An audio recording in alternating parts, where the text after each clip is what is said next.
Hey everybody, I'm going to be talking about a New England Journal of Medicine article called Calorie Restriction with or Without Time Restricted Eating and Weight Loss.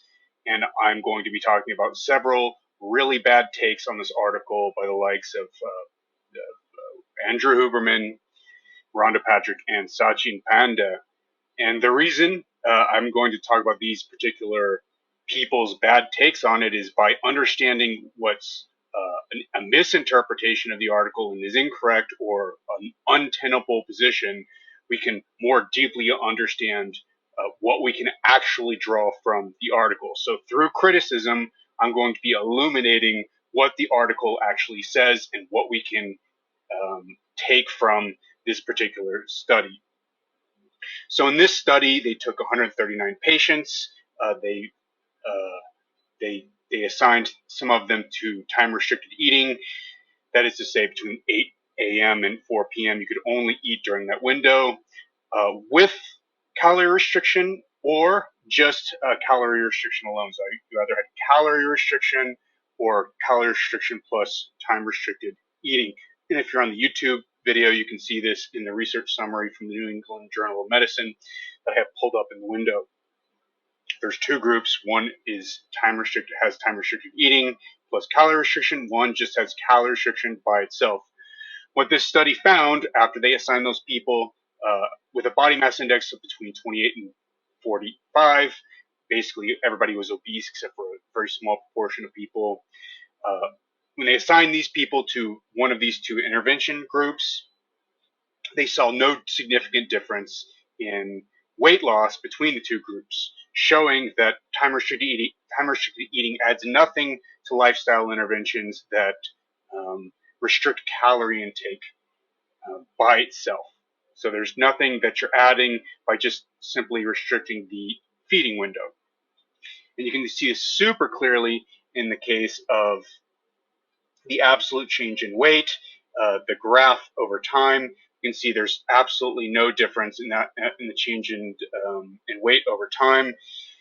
At the very end of the study, the 12-month mark, time restricted eating looks marginally better, but because these graphs are actually crisscrossing throughout the entire study period, it actually looks much more like that was just a random chance event. The fact that at 12 months you had a slightly greater increase in weight loss, say about, I think, 1.8 kilograms, was not statistically significant. This is a random chance event. If you look at the time trend, you can see very much that these two lines crisscross each other over the course of the 12-month study. And by chance, at the end of the 12-month study, you had a slightly greater increase in weight loss compared to the calorie restriction alone group. Okay, what that means is well, we could say, okay, there might be a trend toward having more weight loss in the time restricted eating group, but in fact, that might just be a total statistical fluke based on the time trend data. If that makes sense, I hope it does. The best way to understand this is to look at the YouTube video if you're not watching that and see the absolute change in body weight in the research summary. It's going to be the last figure before the conclusions, and you can see very clearly what I'm talking about, how only at the 12-month mark do you really have a divergence of the two interventions in terms of the weight loss. And this is not, again, not a statistically significant difference. Okay, so there's no difference between the two. Time restricted eating adds nothing to daily calorie restriction. And so one of the first takes I saw about this was from Huberman. He says the New England Journal paper, blah, blah, blah, blah, blah. I can't talk too damn it. It's almost bedtime. He says the New England Journal of Medicine paper on intermittent fasting is important. Rather than use the press conclusions of no benefit, however, it would be wise to read the author's own words that the two weight loss regimens that we evaluated had similar success on patients in obesity. You choose. Okay, that's got to be the dumbest thing I've ever read as far as an interpretation of this particular study, and it's very clear that Huberman has not actually read the paper, because as you can see, there's no difference if you add time restricted eating to daily calorie restriction alone. That means that time restricted eating adds nothing to daily calorie restriction. So there's no benefit there is no benefit of time restricted eating above chronic calorie restriction. So yeah, you can choose to add time restricted eating onto calorie restriction, but there's no reason to do that because it's just extra effort. And this is going to tie into what I'm going to be talking about in a moment when I talk about what is the actual cost and what is the actual benefit of time restricted eating and how does that weigh in on how we interpret this study. So in order to segue to that, I want to talk to you guys about a really interesting take, in my opinion, from me, yours truly, because I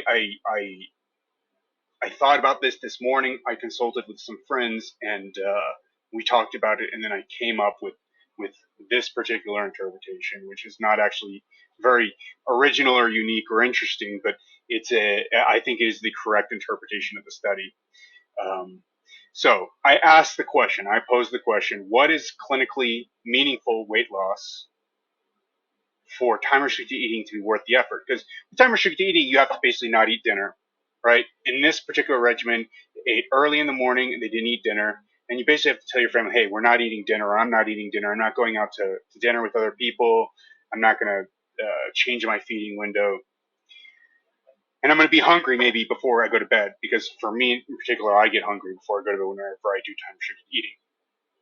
I'm going to be hungry. I might not be able to sleep. There's all sorts of things that might happen if you restrict the eating window. And so I ask, what is clinically meaningful to the degree that which you'd want to actually undergo that effort to restrict that feeding window?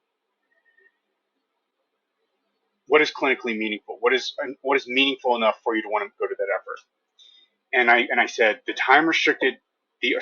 New England Journal of Medicine study showed a 2% body weight advantage to TRE, to time restricted eating. It's not statistically significant, but actually based on what I just talked about earlier, namely that the absolute change of body weight was basically no different over the time trend, even that's probably inappropriate. There's actually no difference at all, really. It's not even just not statistically significant. It's just like there's no difference. There's essentially no difference. Okay.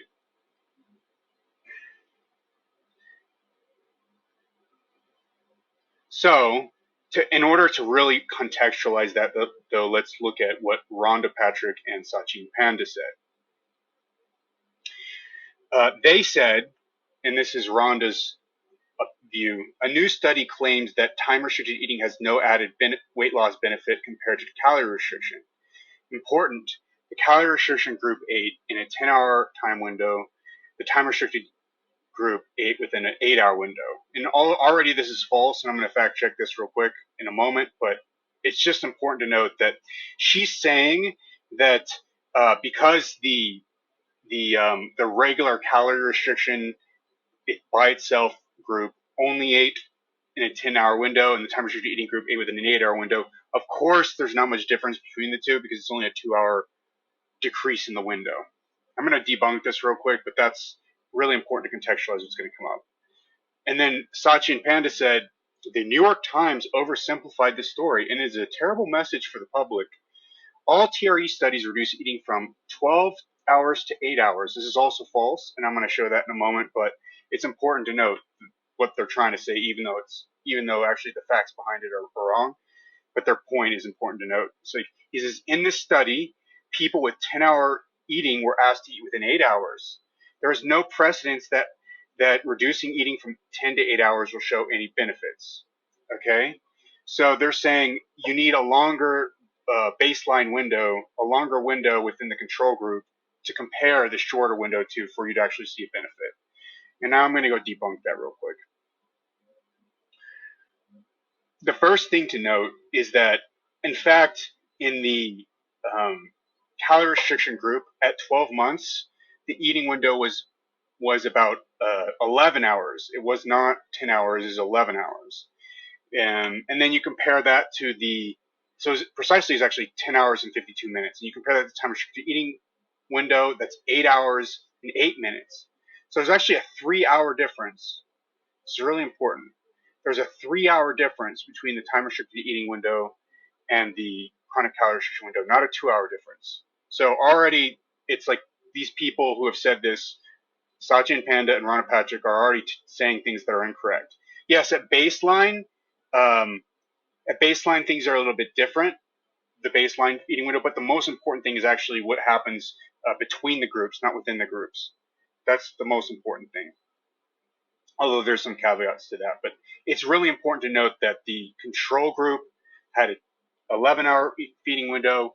The time-restricted eating group had a 8-hour feeding window. That's super important. The next important point is that Satchin said that all TRE studies reduce eating from 12 to 8 hours. This is also false, and we're going to see this in a moment. But that provides some of the contextual background for talking about some of the points I'm going to make now. Okay, what are those points?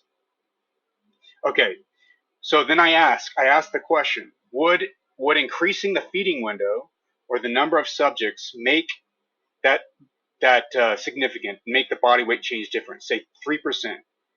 Would that be worth the effort? Would it be worth the effort if you had like a 3% body weight difference? Already we see there's like a no difference at all, but like even if, let's say that Satchin Panda and Rhonda Patrick are right, that if you increase the difference between the control group and the time restricted eating group, the feeding window for the time restricted eating group is say 8 hours, and the feeding window for the control group is like 13 hours. If you increase that window, will there then become a difference?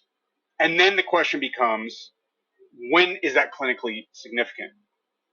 So there's a single arm study by Satchin Pandas published in Cell Metabolism, and they saw a 3-hour difference. Sorry, a 3% difference in body weight over 12 weeks. A 3% difference in body weight. So is that worth it? Is that a 3% difference in body weight? Is it? The other aspect that's interesting is the difference in the eating window.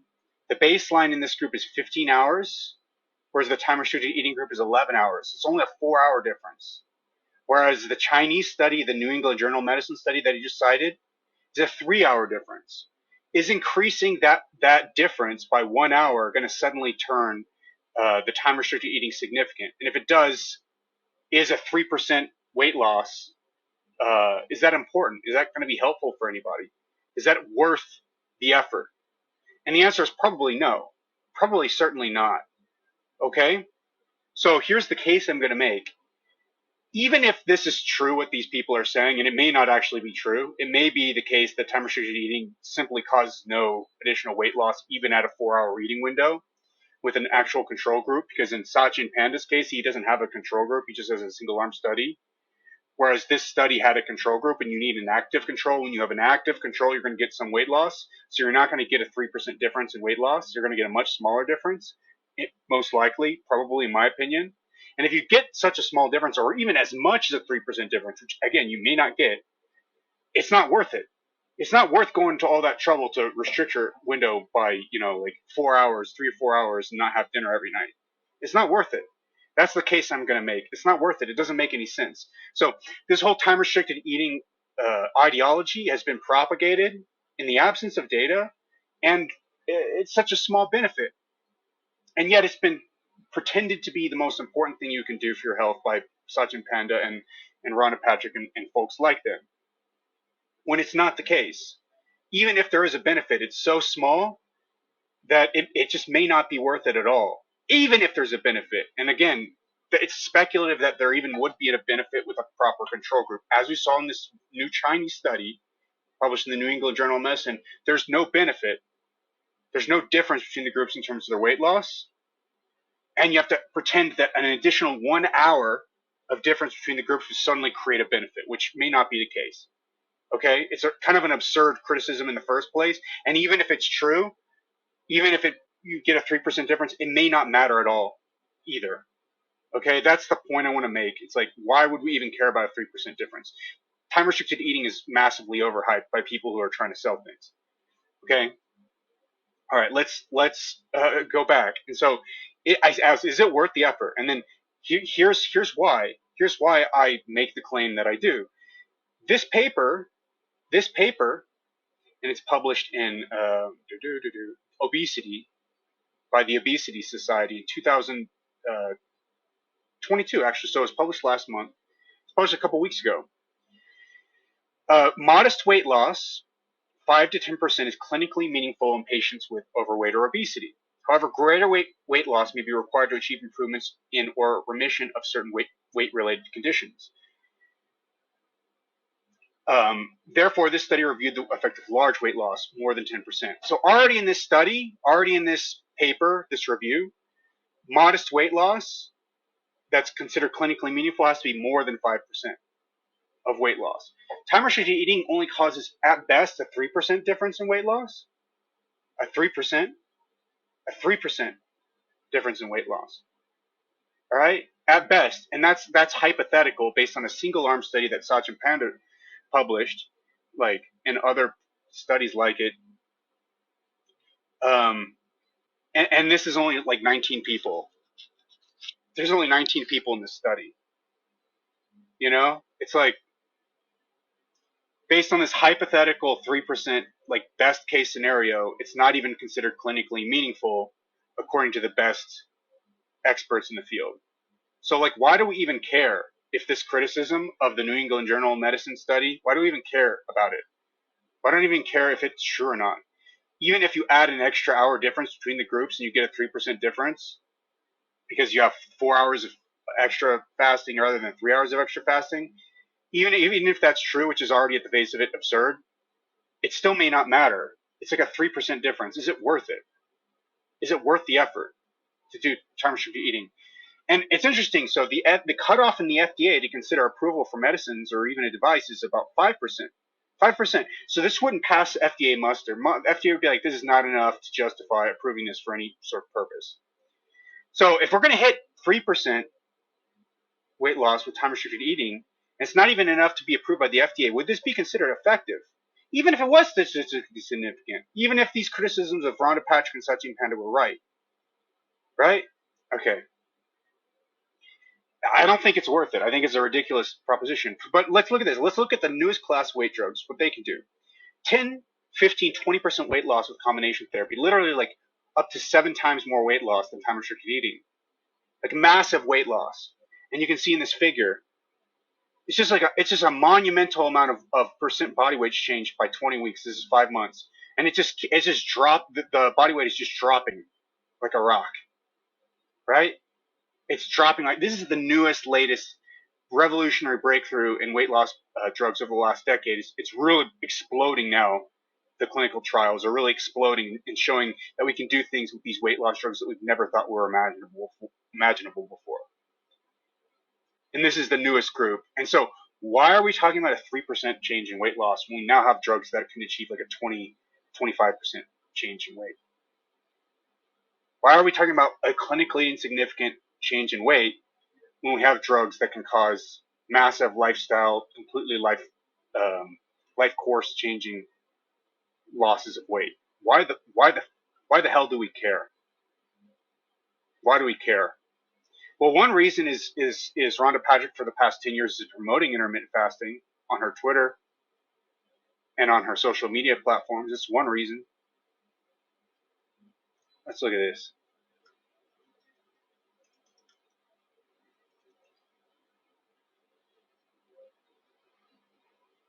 So another reason is here's something. Oh, I missed it.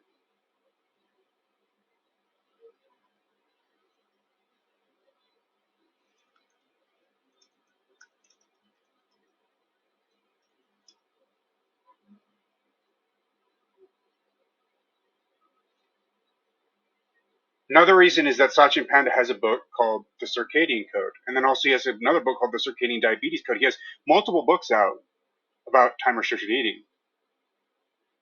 And he's making money off of that.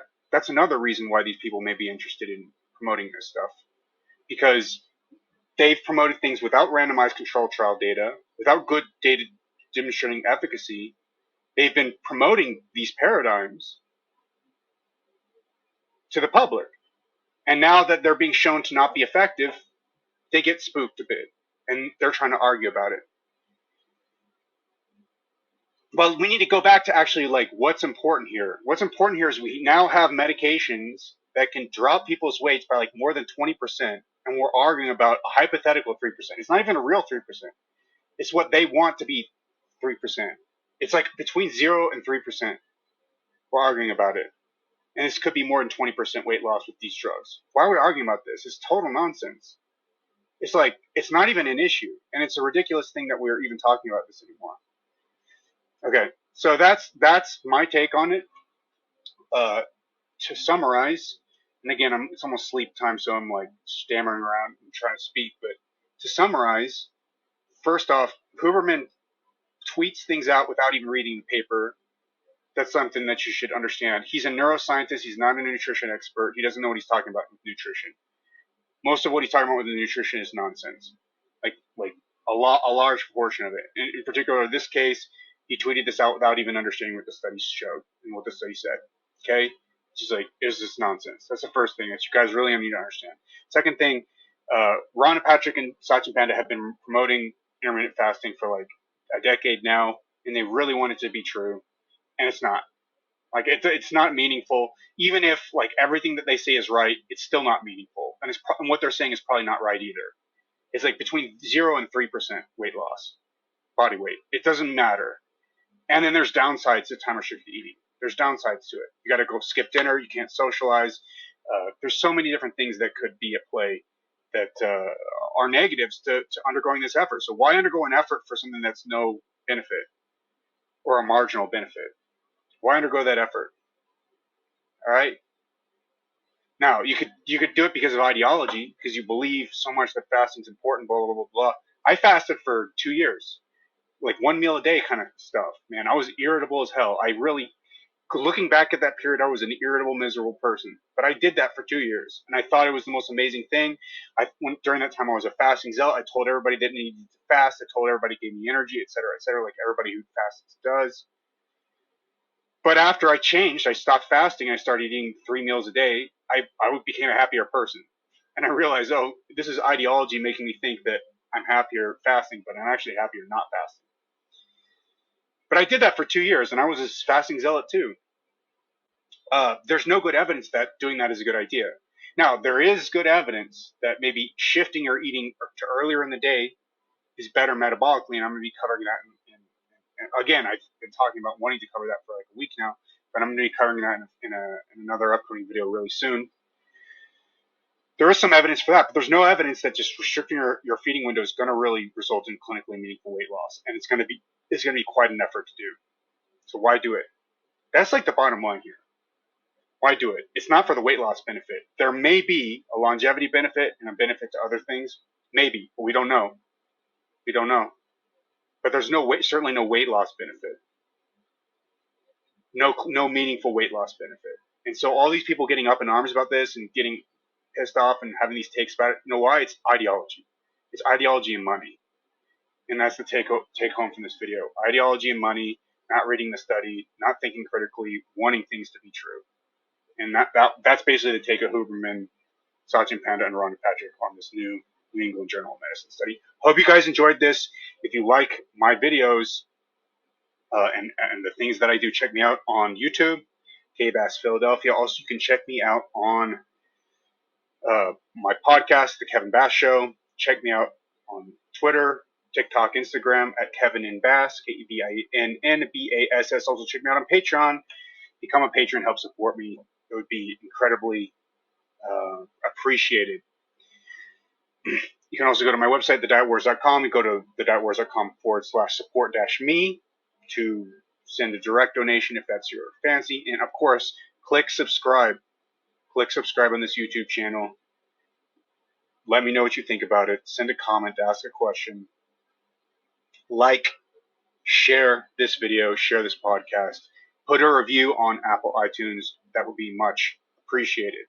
And keep watching because I'm going to keep making videos about Huberman because you guys seem to love that stuff. Peace.